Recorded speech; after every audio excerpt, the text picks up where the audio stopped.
नमस्कार। प्रांजल ज्ञान गंगा में आप सभी का स्वागत है। आज हम स्वामी विवेकानंद जी की भक्ति योग नामक रचना में से पराभक्ति के बारे में पढ़ेंगे। तो चलिए जानेंगे कि पराभक्ति क्या है। अब तक हमने गौणी भक्ति के बारे में चर्चा की। अब हम पराभक्ति का विवेचन करेंगे। इस पराभक्ति के अभ्यास में लगने के लिए एक विशेष साधन की बात बतलानी है। सब प्रकार की साधनाओं का उद्देश्य है आत्मशुद्धि। नाम जप, कर्म कांड, प्रतीक, प्रतिमा आदि केवल आत्मशुद्धि के लिए हैं। पर शुद्धि की इन सब साधनाओं में त्याग ही सबसे श्रेष्ठ है। इसके बिना कोई भी पराभक्ति के क्षेत्र में प्रवेश नहीं कर सकता।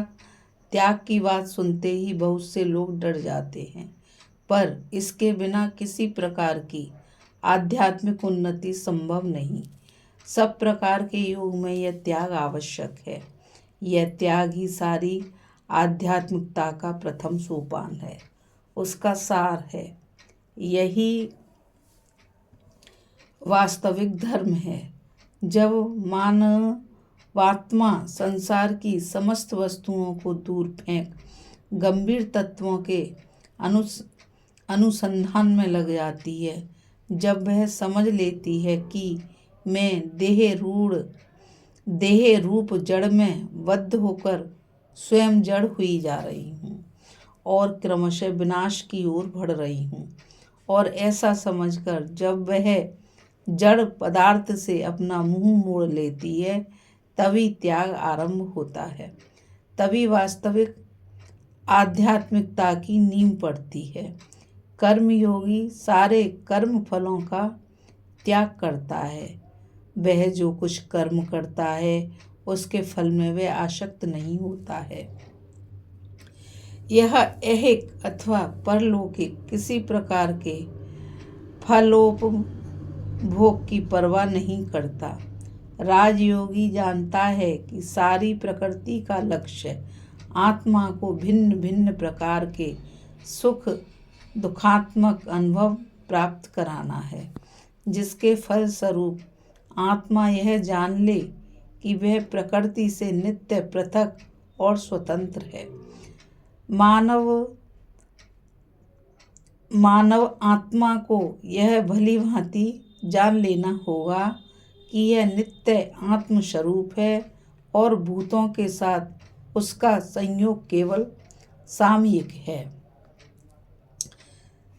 सामयिक और क्षणिक है।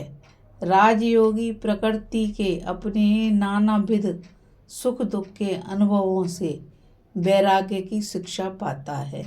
ज्ञान योगी का वैराग्य सबसे कठिन है, क्योंकि आरंभ से ही उसे यह जान पड़ता है कि यह ठोस दिखने वाली प्रकृति निरी मिथ्या है।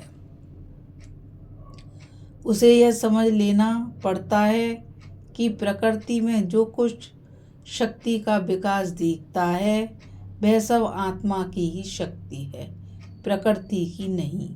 उसे आरंभ से ही यह जान लेना पड़ता है कि यह सारा ज्ञान और अनुभव आत्मा में ही है, प्रकृति में नहीं, और इसलिए उसे केवल विचारजन्य धारणा के बल से एकदम प्रकृति के सारे बंधनों को छिन्न भिन्न कर डालना पड़ता है।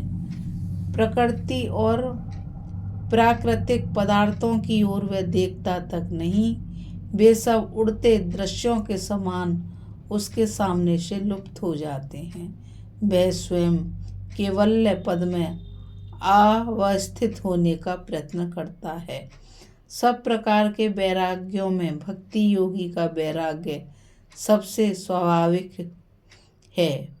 उसमें न कोई कठोरता है, न कुछ छोड़ना पड़ता है, न हमें अपने आप से कोई वस्तु छोड़नी पड़ती है, और न बलपूर्वक किसी वस्तु से हमें अपने आप को अलग ही करना पड़ता है। भक्त का त्याग तो अत्यंत सहज और स्वाभाविक होता है।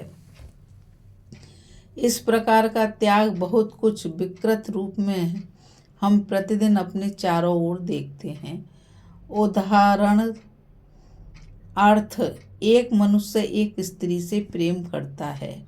कुछ समय बाद वह दूसरी स्त्री से प्रेम करने लगता है और पहली स्त्री को छोड़ देता है। वह पहली स्त्री धीरे धीरे उसके मन से पूर्णतया चली जाती है और उस मनुष्य को उसकी याद तक नहीं आती। उस स्त्री का अभाव तक उसे महसूस नहीं होता। एक स्त्री एक मनुष्य से प्रेम करती है। कुछ दिनों बाद वह दूसरे मनुष्य से प्रेम करने लगती है और पहला आदमी उसके मन से सहज ही उतर जाता है। किसी व्यक्ति को अपने शहर से प्यार होता है, फिर वह अपने देश को प्यार करने लगता है और जब उसका अपने उस छोटे से शहर के प्रति उत्कट प्रेम धीरे धीरे स्वाभाविक रूप से चला जाता है, फिर जब वही मनुष्य सारे संसार को प्यार करने लगता है, तब उसका स्वदेशा अनुराग, अपने देश के प्रति प्रवर और उन्मत्त प्रेम धीरे धीरे चला जाता है।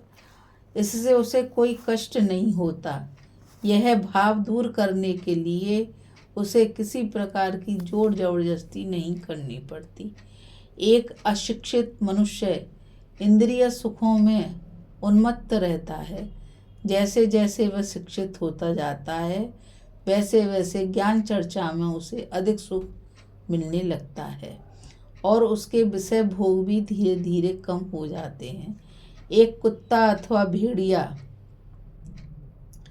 जितनी रुचि से अपना भोजन करता है, उतना आनंद किसी मनुष्य को अपने भोजन में नहीं आता। परंतु जो आनंद मनुष्य को बुद्धि और बौद्धिक कार्यों से प्राप्त होता है, उसका अनुभव एक कुत्ता कभी नहीं कर सकता। पहले इंद्रियों से सुख होता है, फिर परंतु ज्यों ज्यों प्राणी